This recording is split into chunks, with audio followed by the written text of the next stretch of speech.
Good morning student, कैसे हैं आप लोग। और उदय क्लासेस दिल्ली में आपका स्वागत है और hope you are doing well. और मैंने इससे पहले आपको जो टेंस स्टार्ट कराया था, प्रेजेंट टेंस का कराया था मैंने आपको। प्रेजेंट टेंस में हमने चारों पार्ट कर लिए, present indefinite tense, present continuous tense, present perfect tense और प्रेजेंट परफेक्ट कॉन्टिन्यूस टेंस। और आज हम करने जा रहे हैं पास्ट टेंस। तो पास्ट टेंस करने के लिए आप सभी बच्चे ध्यान से सुनेंगे मेरी बात। और हम पास्ट टेंस करने जा रहे हैं सिंपल पास्ट टेंस, और इसका एक और नाम है पास्ट इंडेफिनिट टेंस। और इसकी पहचान क्या है, जो भी हैपनिंग पास्ट में हुई है ना, आज नहीं बल्कि कल परसों या उससे पहले, एक साल पहले, एक महीने पहले, जो भी हैपनिंग पास्ट में हुई है उसे हम पास्ट टेंस कहते हैं। इसकी पहचान हिंदी में क्या है, वाक्य के अंत में आ है, ई है और ए है, मतलब इस तरह के वर्ड आते हैं, आ ई ए। इसका मैंने एक एग्जाम्पल लिखा है, भारत 1947 में आज़ाद हुआ, तो इसमें जो लास्ट में हुआ आ, हम पिछले रविवार को ताजमहल देखने गए तो ए आ गया लास्ट में, या बच्चों ने खूब मिठाइयाँ खाई तो लास्ट में ई आएगा। तो इस तरह के जो वर्ड आते हैं लास्ट में हिंदी में, ये इसकी पहचान है। और इंग्लिश में इसकी जो पहचान है, जो आपको जो बच्चे इंग्लिश में करेंगे इसको, मतलब कि फिल इन द ब्लैंक्स करेंगे, उसके लिए पहचान है yesterday, last week, month, year, मतलब कि हमेशा लास्ट आएगा, last Sunday, last week, last month या लास्ट ईयर या लास्ट ट्यूसडे या वेडनेसडे और एगो, इस तरह के जो वर्ड आते हैं। और इसमें एक और वर्ड आता है वैन, WHEN, वैन। तो ये जो 4-5 वर्ड हैं, ये इसकी पहचान है इंग्लिश के अंदर। और सिंपल पास्ट टेंस क्या रेफर करता है, actions that happen in the past, मतलब ऐसे एक्शन जो कि पास्ट में हुए हैं। For example, I read book yesterday, मैंने कल एक किताब पढ़ी। My mother cooked variety of dishes last Sunday. तो ये जो वर्ड आ रहे हैं सारे, येस्टरडे हो गया, लास्ट संडे हो गया, ये क्या रेफर कर रहा है कि जो भी हैपनिंग हुई है वो पास्ट में हैपनिंग हुई है, मतलब कि पिछले संडे को हुई है या फिर कल हुई है। तो ये सारे वर्ड क्या शो करते हैं कि जो भी घटनाएं घटी हैं वो सारी पास्ट में घटी हैं। तो पास्ट टेंस की पहचान तो बहुत ईजी है, सब बच्चे समझ जाएंगे। और इसके बाद आती है इसकी हेल्पिंग वर्ब। इसमें हेल्पिंग वर्ब इस्तेमाल होती है डिड, और जो इसमें वर्ब इस्तेमाल होती है वो वर्ब की सेकंड फॉर्म इस्तेमाल होती है नाउ। हम स्टार्ट करते हैं इसका अफर्मेटिव सेंटेंस। अफर्मेटिव सेंटेंस होता है पहले, अफर्मेटिव सेंटेंस के अंदर जो इसकी सेंटेंस स्ट्रक्चर है वो है सब्जेक्ट प्लस में V2 ऑब्जेक्ट। यहाँ V2 का मतलब है वर्ब की सेकंड फॉर्म, मतलब इसमें आपका डिड नहीं आएगा। अफर्मेटिव सेंटेंस ऐसा सेंटेंस होगा जिसमें हम कोई भी काम करते हैं, ये सारे सेंटेंस अफर्मेटिव थे। भारत 1947 में आज़ाद हुआ, ये भी अफर्मेटिव है। और आई रेड बुक येस्टरडे, ये भी अफर्मेटिव है, ये भी अफर्मेटिव है, सारे सेंटेंस अफर्मेटिव हैं। मतलब कि अफर्मेटिव सेंटेंस में हम कभी भी डिड नहीं लगाएंगे। तो सब्जेक्ट V2 ऑब्जेक्ट का कोई मैं आपको एक एग्जाम्पल में इसी में से लिखवाता हूँ। फॉर एग्जाम्पल लिखा है सब्जेक्ट, तो इंडिया, मैं इसी को करके दिखाता हूँ। भारत 1947 में आज़ाद हुआ, तो भारत को बोल इंडिया। इसमें वर्ब क्या होता है, आज़ाद हुआ, लेकिन इसमें हुआ मेन। तो इंडिया बिकम या बिकेम, तो बिकेम सेकंड फॉर्म होती है, बिकम। इंडिया बिकेम फ्री या इंडिपेंडेंट, फ्री या बोल लो इंडिपेंडेंट, इन 1947। तो ये जो वर्ब की सेकंड फॉर्म है ना, ये शो करता है कि हैपनिंग कब हुई है, पास्ट में हुई है। कोई और एक एग्जांपल हम ले लेते हैं। हम पिछले रविवार को ताजमहल देखने गए, तो हमको क्या कहते हैं, we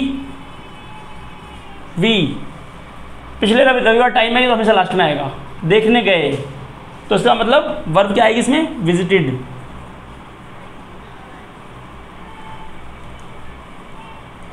visited the Taj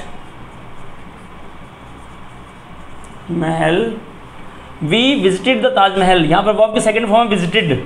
we visited the Taj Mahal last Sunday, पिछले को बोलते हैं लास्ट संडे। इस तरह से हमने इसकी सेकंड फॉर्म लगाई विजिटेड। इसमें कहीं भी डिड का इस्तेमाल नहीं होगा, ये सिर्फ नेगेटिव और इंटरोगेटिव में इस्तेमाल होगा।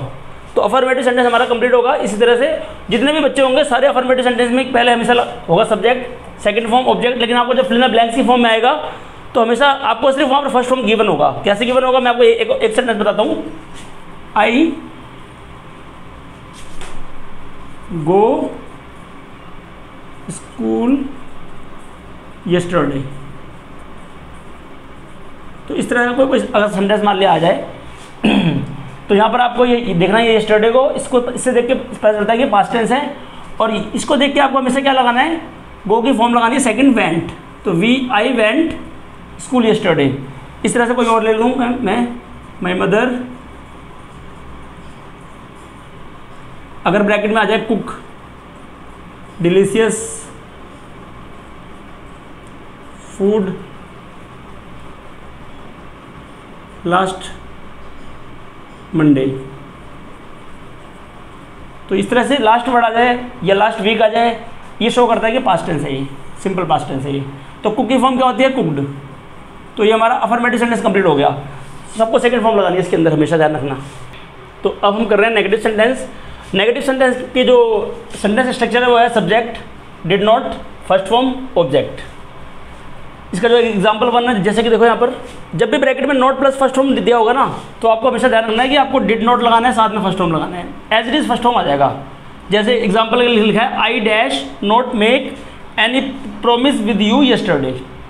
तो यहाँ पर क्या आएगा? आई के साथ अगर सिंपल पास्ट टेंस है तो हमेशा क्या लगाओगे? नेगेटिव में डिड लगाओगे, और डिड के साथ हमेशा नॉट आएगा, और जो फर्स्ट फॉर्म यहाँ गिवन है वही सेम एज इट इज आ जाएगी, फॉर्म आपको चेंज नहीं करनी। I did not make any promise with you yesterday, ये येस्टरडे लिखा है। उसके बाद नंबर 2 है इसका, C dash not eat any mango last summer. तो सी के साथ अगेन क्या आएगा? सबके साथ आएगा डिड, कोई भी सब्जेक्ट हो, डिड नॉट ईट। सिर्फ आपको डिड नॉट ईट लगाना है, first form as it is आ जाएगी। एनी मैंगो लास्ट समर, पहचान क्या आ गई? देखो लास्ट आ गई, यहाँ पर पहचान क्या आ गई? येस्टरडे आ गई।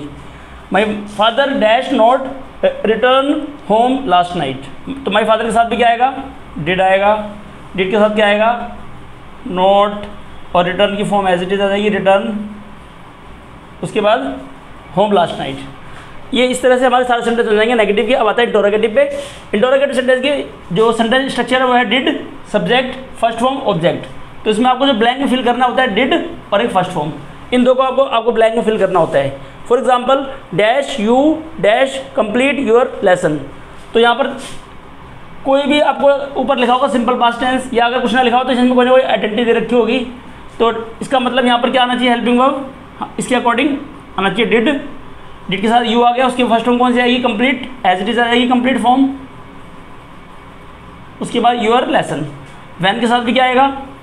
Did. When did you sleep की फॉर्म एज इट इज आ जाएगी, फर्स्ट फॉर्म का first form. When did you sleep last night. उसके बाद इसमें भी देखो did she come yesterday. Last में क्वेश्चन मार्क लगाना है, यहाँ पर सब में क्वेश्चन मार्क लगाना है, लास्ट में सब में क्वेश्चन मार्क लगाना है। तो ये सिंपल पास्ट के हमारे नेगेटिव और इंटरोगेटिव सेंटेंस कंप्लीट हो गए हैं, और ये इससे पास्ट टेंस हमारा कंप्लीट होता है। अगर इसकी ट्रांसलेशन करनी है तो मैं आपको इसके 3 ट्रांसलेशन भी बताता हूँ उसके बाद। तो अब हम इसके ट्रांसलेशन कर लेते हैं 3 4। तो अब हम करते हैं नेगेटिव और इंटरोगेटिव के ट्रांसलेशन करते हैं हम। पहला ट्रांसलेशन है मैं कल स्कूल नहीं गया। तो सबसे पहले आएगा सब्जेक्ट, इसमें कौन है सब्जेक्ट? मैं। तो मैं को क्या बोलते हैं हम? आई। तो यहाँ पहले आएगा आई। आई के बाद क्या आएगा? डिड नॉट, हमेशा लगाना did not. I did not. Verb की फर्स्ट फॉर्म कौन सी होगी? गया। गया को क्या कहते हैं? गो, वेंट, गोन। बट यहाँ पर फर्स्ट फॉर्म आएगी बिकॉज यहाँ पर नेगेटिव सेंटेंस है, तो गो आएगा एज इट इज़। तो आई डिड नॉट गो, और स्कूल को क्या कहते हैं? स्कूल ही कहते हैं। आई did not go school yesterday, कल को बोलते हैं येस्टरडे, मतलब बीता हुआ कल। तो ये हो गया हमारा translation, I did not go to school yesterday. अब आता है next, go to school, sorry यहाँ पर टू भी आएगा। I did not go to school yesterday. मेरा भाई पिछले साल प्रथम आया। तो मेरा भाई इसमें कौन है? सब्जेक्ट है, तो माई ब्रदर। उसके बाद प्रथम नहीं आया, सेंटेंस सॉरी गलत हो गया, ये नहीं आया। उसके बाद आएगा my brother did not stand first last year. My brother कौन हो गया? यहाँ पर सब्जेक्ट हो गया, फिर आएगा हेल्पिंग और डिड नॉट, स्टैंड आ गया फर्स्ट फॉर्म। स्टैंड फर्स्ट आता है मतलब प्रथम आने को बोलते हैं स्टैंड फर्स्ट। लास्ट ईयर का मतलब पिछले साल। और बोलता है कि मेरा भाई पिछले साल क्लास में प्रथम नहीं आया, तो यहाँ पर आएगा इन द क्लास। अगर क्वेश्चन में भी लिखा होता है मेरा भाई पिछले साल क्लास में प्रथम नहीं आया, मतलब कि कक्षा में प्रथम नहीं आया, तो यहाँ पर आ जाता है इन द क्लास। नेक्स्ट आता है हमारा, तुमने अपना गृह कार्य पूरा नहीं किया। तो तुमने यहाँ पर क्या होता है? यू के बाद फिर से अगेन हेल्पिंग वर्ब क्या आएगा? डिड नॉट, डिड प्लस में नॉट, यू डिड नॉट। पूरा नहीं किया का मतलब पूरा करने को बोलते हैं कंप्लीट, और इसकी फर्स्ट फॉर्म ही रहेगी कंप्लीट। तो यू डिड नॉट कंप्लीट, अपने को बोलेंगे यूअर, बिकॉज यहाँ पर यू है तो अपने के लिए आएगा your. You did not complete your homework. Homework, कुछ और तो नहीं है।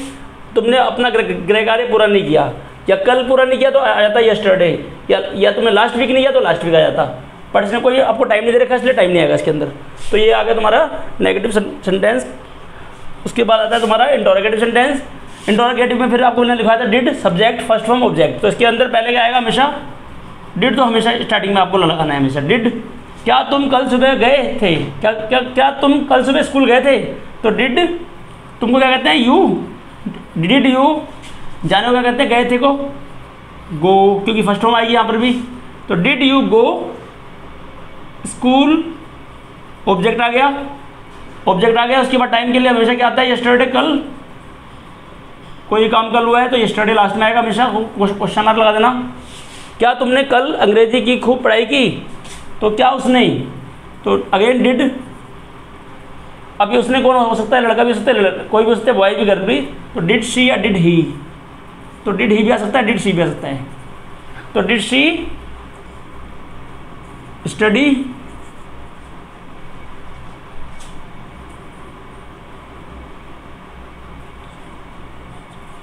इंग्लिश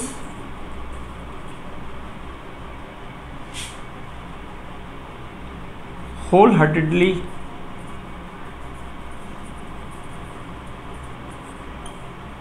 या मच, इंग्लिश मच या होल हार्टेडली, मतलब कि पूरे मन लगाकर पढ़ना। उसके बाद तुम कल रात को कब सोए, तो यहाँ पर कब आएगा पहले, कब को क्या बोलते हैं, वैन। और वैन के बाद हमेशा आएगा हेल्पिंग वर्ड डिड। जब भी आपका कोई WH वाला वर्ड आता है वो हमेशा पहले आता है, चाहे वो कब हो, चाहे वो कहाँ हो, चाहे वो कैसे हो। इस तरह के जो वर्ड होते हैं हमेशा पहले आते हैं। तो वैन के बाद दोबारा वही हेल्पिंग वर्ब, वही सेम, वही सब कुछ सेम आएगा। तो वैन डिड यू, तुम्हारे के लिए फिर दोबारा तुम के लिए यू आएगा, वैन डिड यू। अब सोने को क्या कहते हैं, sleep. When did you sleep, कल रात को क्या कहते हैं बताओ यहाँ पर, यस्टरडे नाइट या फिर लास्ट नाइट। सबसे बढ़िया होगा लास्ट नाइट। तो when did you sleep last night, और ये क्वेश्चन मार्क लगाना है लास्ट में। तो यहाँ पर आपको ध्यान रखना, जब भी कब वाले सेंटेंस आ जाए, कहाँ वाले आ जाए, कैसे वाले आ जाए, तो हमेशा जो आपका WH वर्ड होता है हमेशा पहले आता है, तब उसके बाद एज इट इज ये पूरा का पूरा सेंटेंस स्ट्रक्चर चलता है। देन ये आपका कंप्लीट हो गया पूरा का पूरा सिंपल पास्ट टेंस।